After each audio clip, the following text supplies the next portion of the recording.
The following is a production of the Department of Broadcasting at Western Illinois University. Coming up on Live at 4, the Macomb Public Library's multi-million-dollar expansion is nearing completion. We'll tell you what you can expect from the project. And a massive earthquake devastated the country of Nepal this past Saturday. Death tolls have risen past 5,000. We've got the details. Also, the Student Government Association at WIU is passing some last-minute legislation before setting their sights on summer break. All that and more, now. Live from Salee Hall in high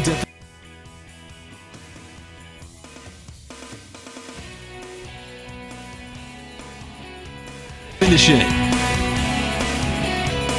News 3 starts now.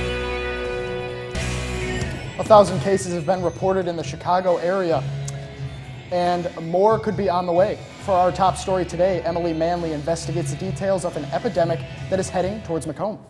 She joins us with an update on the dog flu, a disease that hits close to home for many dog owners. Emily? And thank you, Johnny. I did get to visit the veterinarian clinic. Humans and animals all have a virus known as influenza. One of the most recent cases, though, have popped up in the Chicago area. Now, I spoke to a local veterinarian on what exactly this virus is doing to canines.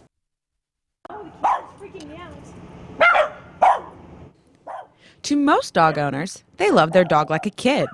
Just as parents worry when their kid gets the flu, you should be worried about your dogs too. Influenza, all different species have an influenza virus. So horses have influenza, people, swine, birds, etc. So it's the dog version. A big concern is when the dog is around other dogs who have either been sick or exposed to the virus. This is causing dog parks and grooming and boarding facilities to close.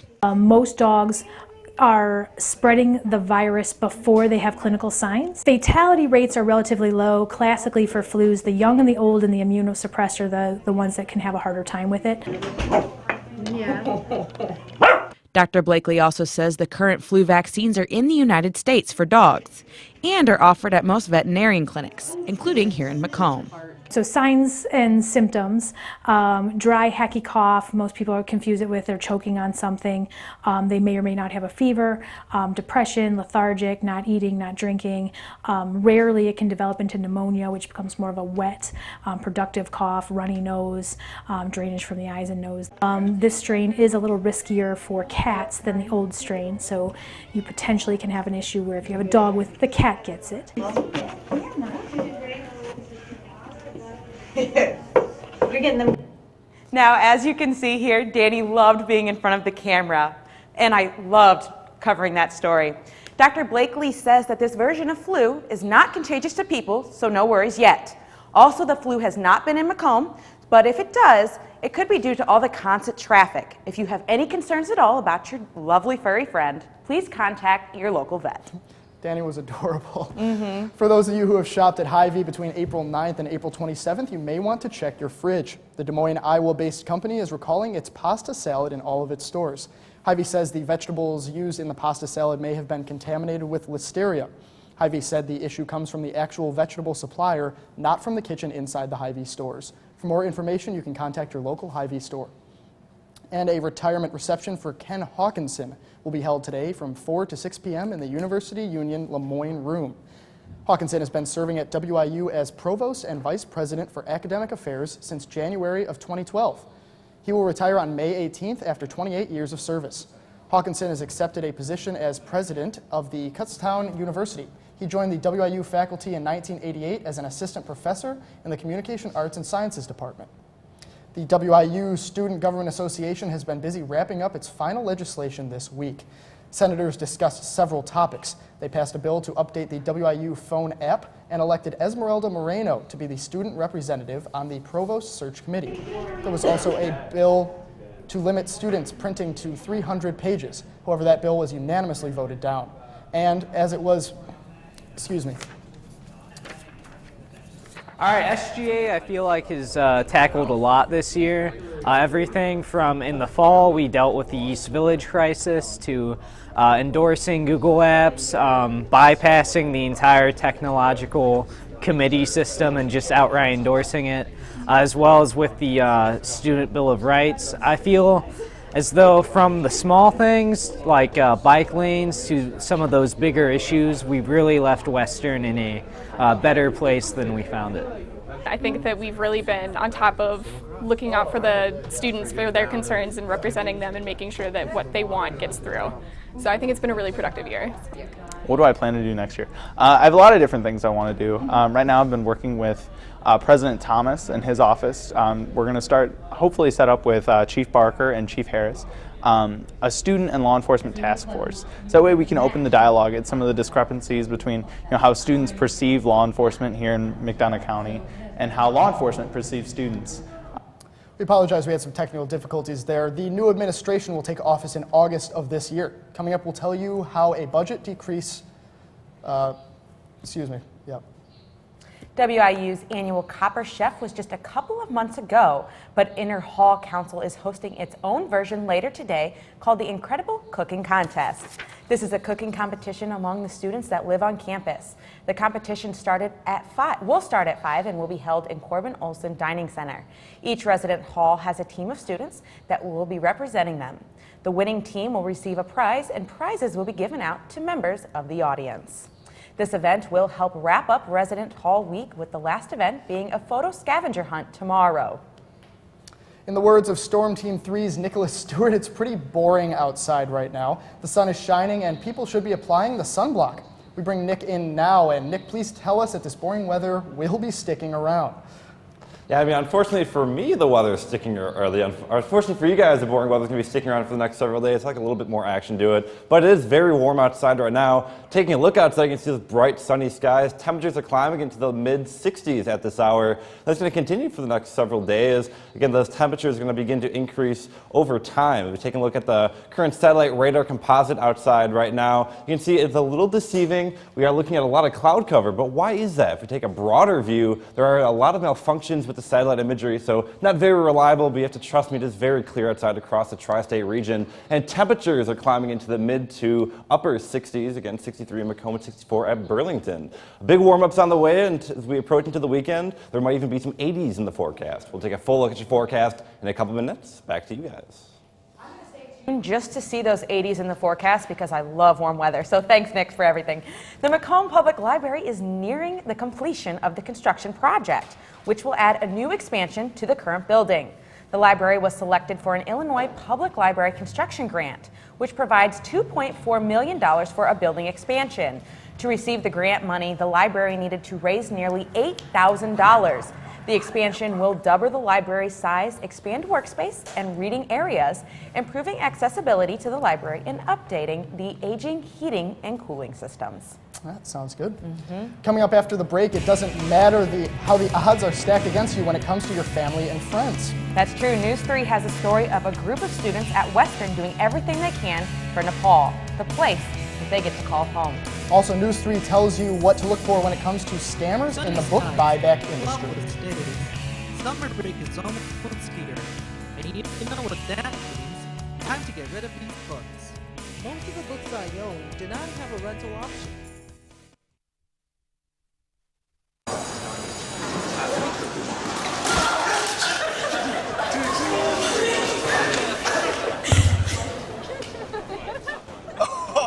That's slow. That's slow. Look, he's blushing. Seriously.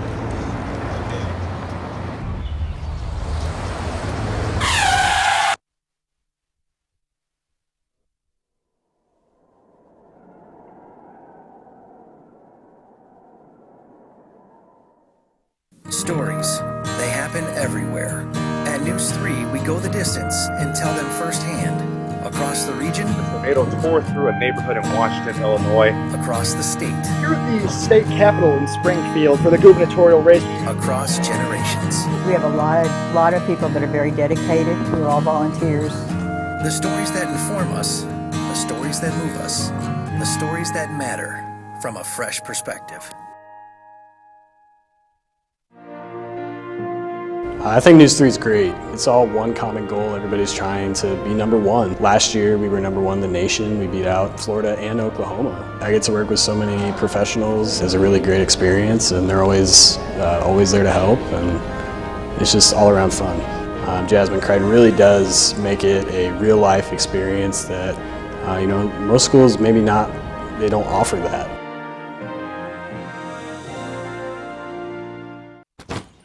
Hart, what's going on? I'm leaving. Why? What did I do? Not enough. The pressure's too much. I quit. I get it. I can do better. Just please, don't leave. Don't let your heart quit on you. Get your uncontrolled high blood pressure to a healthy range before it's too late. Your family, friends, and neighbors are all counting on you. Never let your gun get into the wrong hands. Remember, always lock it up. Now from Macomb in high definition, you're watching Emily Manley, Johnny Cather, Storm Team 3's forecast with Nicholas Stewart, and sports with Jeff Marta. Live at 4 continues. Western Illinois University has 7 reasons to be worried about the survivors of that massive earthquake that hit Nepal. I sat down with one of those reasons to talk about her family back home. Sangya Padal woke up early last Saturday morning to a notification from Facebook. It was not a friend request or an invite to a party. Instead, it was her mom notifying her and her sister that they were alive. So the first earthquake was 7.8 magnitude. So usually when you have an earthquake, you have aftershocks. On April 25th, Nepal, a small country near India, experienced one of the biggest earthquakes possible on the Richter scale.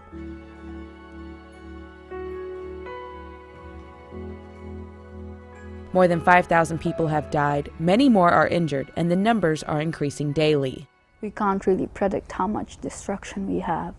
According to the data we have, there's data on how many deaths were in different places, but still we haven't been able to get to the really remote side of Nepal. So luckily, compared to other people, my family was really lucky in this sense. I've been asking them, and they've been telling me there's no damage to our house. Paudel is a graduate student here in biology at Western. The other 6 students have been in contact with their homeland, and they say their immediate families survived the disaster. 72 hours after the first quake, the same area experienced 57 tremors. Even though Paudel was half a world away, she wants to help. The worst feeling is you're here and you really can't do anything. And you're so far away, you feel so helpless. I sat down with her. It was such a sad moment, but her spirits were so positive, and the fact that she got to talk to her family immediately after is what was really important to her. Sonia and the other students from Nepal are looking forward and for donations to send back home. Mm-hmm. To donate, they will have a table set up in the Union tomorrow from 10 a.m. to 2 p.m. All donations go to the Red Cross, helping those that have lost everything. Mm-hmm. And it's the end of the spring semester. That means a few things: graduation, looking for that summer job, and trying to sell textbooks. That's right. WIU officials say now is the time that book buyback schemes start popping up all over college campuses. Now, how do you protect yourself? News 3's Jose Gonzalez has more. Sunny skies, cloudless days. Summer break is almost here. And you know what that means? Time to get rid of these books. Most of the books I own do not have a rental option. So, what do you do with the books you don't need anymore? You can sell them to places around the community or online, but the experience will be different for every student. Ended up receiving $30 for a $120 book, and everyone else after me got about $5. You might see emails claiming that some websites will offer you double the price if you sell your books to them. Sounds good to me. Wait a minute. This could be some kind of scam. Well, because it is. What they're doing is they're taking the money that they receive on the front end and they're trying to hold it to give it back to somebody later. Jude Kaya manages the bookstore inside the Union, and around this time, he receives news of students becoming victims of such scams. I don't like it when our students get taken advantage of. There's no reason for our students to get taken advantage of. He advises students to always take their books to reputable places like Amazon.com and make sure you get the money up front at the time you sell your books. On May 5th, students will have the chance to log into STARS and vote on a referendum that will change the way the bookstore operates. We give you your books at the beginning, you give us back the books at the end, no buyback, because you're not investing anything in those books anymore. And then we are the ones that take the books back and give them back to the publishers and distributors. For News 3, I'm Jose Gonzalez.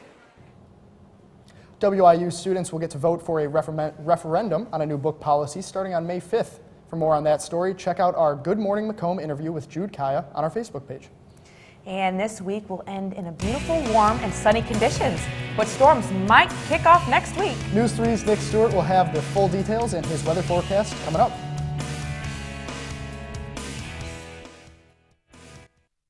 One day, when the glory comes, it will be ours. Dr. King, what's your next move? In March from Selma to Montgomery. Selma is loud for every man, woman, and child. We will not wait any longer. In front of a crowd. Mine eyes have seen the glory.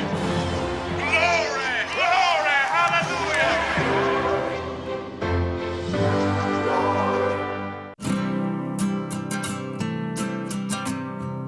Every day across America, excess food is gathered by a network of good people at local food banks, giving hope to millions of children who struggle with hunger.